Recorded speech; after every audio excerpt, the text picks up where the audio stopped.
तुम्हारे ये जो ना माइक, इसको एसओपी बनाया करो, लागे रहो। हाँ,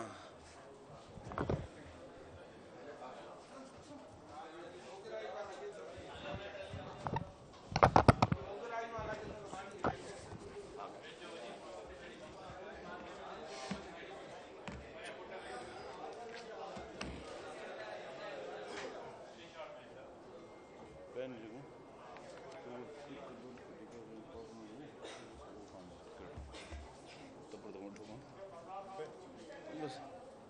शुरुआत करें जी।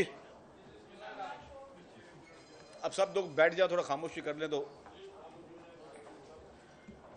औज़ु बिल्लाहि मिनश शैतानिर रजीम, बिस्मिल्लाहिर रहमानिर रहीम।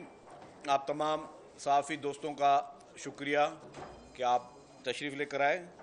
आज सिंध काबीना का एक अहम इजलास था और काबीना के इजलास के बाद की जो ब्रीफिंग है वो मैं समझता हूँ कि आप तमाम मीडिया के नुमाइंदों के ज़रिए हम इसको पब्लिक करें। ये सबसे अहम इशू जो है वो सैलाब मुतासरीन के लिए जो घर बनाए जा रहे हैं उसके लिए काफ़ी इस तरह की कंप्लेंट्स आ रही हैं कि काफ़ी लोग कह रहे हैं जी कि हमारे अभी तक घर शामिल नहीं किए गए, हमारे घर भी गिरे थे। हालांकि ये जो पहले सर्वे किया गया था, ये सर्वे में हुकूमत सिंध के नुमाइंदे मौजूद थे, पाक फ़ौज के जो है जवान वो भी इस पूरे सर्वे में मौजूद थे और इसमें थर्ड पार्टी भी इसमें इन्वॉल्व थी कि काफ़ी जगहों के उन्होंने पूरे सूबे के जो है सर्वे किए। लेकिन ज़ाहिर है बहुत बड़ा सूबा है और काफ़ी जगहें शायद अगर रह भी गई हों तो काबीना ने इस चीज़ की आज मंजूरी दी है कि जो भी जेन्युइन केसेस हैं जो अगर रह गए हैं तो उनका डेटा भी अभी तक 21 लाख घर जो है वो बनाए जा रहे हैं। और पाकिस्तान दुनिया की तारीख का सबसे बड़े में बड़ा ये हाउसिंग प्रोजेक्ट है जो कि चेयरमैन बिलावल भुट्टो ज़रदारी साहब के अहकामात पर शुरू किया गया है। तो खैर काबीना ने उसकी मंजूरी दे दी कि अगर इस तरह के घर जो कि रह गए हों और जेन्युइन केसेस हैं तो उसको भी थर्ड पार्टी वैलिडेशन के बाद ही जो है वो शामिल किया जाएगा। तो ये इसमें आज काबीना में वो चीज़ें आ गई और उसकी प्रॉपर तस्दीक होगी। दूसरा था कि जी हैदराबाद के लिए जो रानी बाग हैदराबाद का पुराना एक मशहूर जगह है उसके लिए मास्टर प्लान की मंजूरी दी गई। ये पब्लिक प्राइवेट पार्टनरशिप में ये प्रोजेक्ट किया जा रहा है।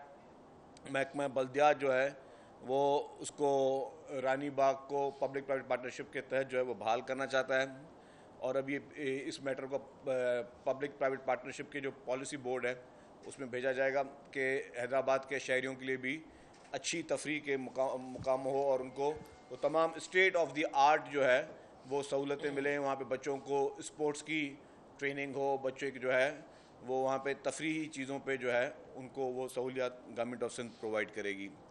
उसके अलावा शहीद मोहतरमा बेनज़ीर भुट्टो मेडिकल कॉलेज लियारी, उसमें सिंध काबीना ने शहीद बेनज़ीर भुट्टो मेडिकल कॉलेज लियारी में टीचिंग फैकल्टी की भर्ती की मंजूरी दी और उसके लिए उसमें शहीद बेनज़ीर भुट्टो मेडिकल कॉलेज में लियारी के लिए क्लिनिकल मेडिकल साइंस की भर्ती की भी मंजूरी दी गई है। फिर कैबिनेट में जो आज एक और फैसला हुआ कि काबीना ने एक मंजूरी दे दी और उसके बाद अब ये असेंबली में हम बिल लेकर जा रहे हैं। इस वक्त पाकिस्तान जो सिंध का जो कानून उसमें यह है कि कोई भी शख्स अगर गाड़ी ख़रीदता है तो वो विदिन 60 डेज़ जो है उसने गाड़ी अपनी रजिस्टर करनी है। अब जो है कैबिनेट ने ये फ़ैसला कर लिया है, उसकी मंजूरी दे दी है। जो एक्साइज एंड टैक्सेशन डिपार्टमेंट का एक प्रपोजल था अब हम सिंध असेंबली में लेके जाएंगे। सिंध असेंबली के बाद मंजूरी के बाद हम फौरी तौर पर उसको एक टाइम फ्रेम देंगे, उसके बाद ये नाफिजुल अमल होगा। कोई भी अनरजिस्टर्ड गाड़ी ना ख़रीदी जा सकेगी, ना रोड पे जो है वो चलाई जा सकेगी।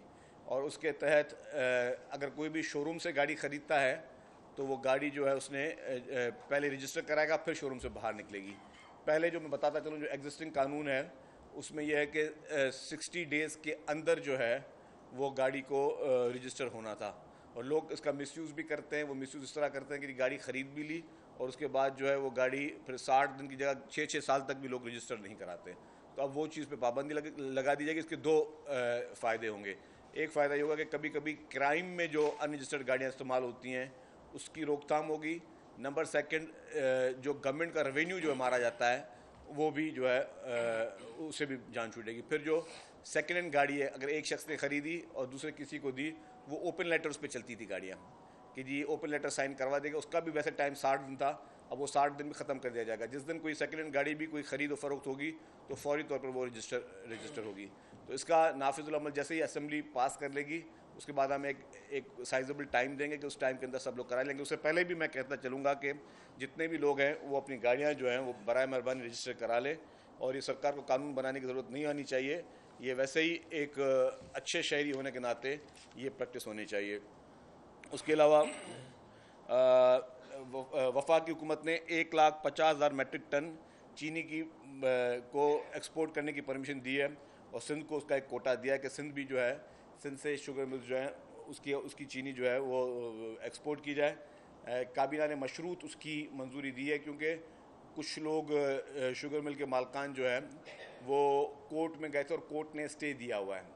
तो उस कोर्ट के स्टे ऑर्डर को मद्देनज़र रखते हुए कंडीशनली अप्रूवल दी गई है कि जैसे ही वो स्टे ऑर्डर ख़त्म होगा तो यहाँ की चीनी जो है वो एक्सपोर्ट होगी। इसमें मेरी गुजारिश होगी कि पूरे पाकिस्तान में जो है वो चीनी जो है वो यहाँ से एक्सपोर्ट हो रही है, और ज़ाहिर है जब आप एक्सपोर्ट करते हैं तो आपके मुल्क में ज़खायर जो है वो ज़रा मुबादला भी आता है, लेकिन सिर्फ सिंध में जो है वो स्टे ऑर्डर डला हुआ है। तो मेरी गुजारिश होगी कि इस स्टे ऑर्डर को जल्दी ही मेरे ख्याल से इसका खात्मा हो, ताकि हम जो है यहाँ से जो हमारे इस वक्त एक्सेस में जो चीज़ें हैं उसको हम एक्सपोर्ट कर सकें और मुल्क की मईशत में जो उसका वो फ़ायदा आ सके। इसके अलावा महकमा आबपाशी जो है उसमें ये बहुत इंपॉर्टेंट है कि सिंध काबीना ने इंडस हाईवे पे N55 पर 2 पुल बनाने की मंजूरी दी है।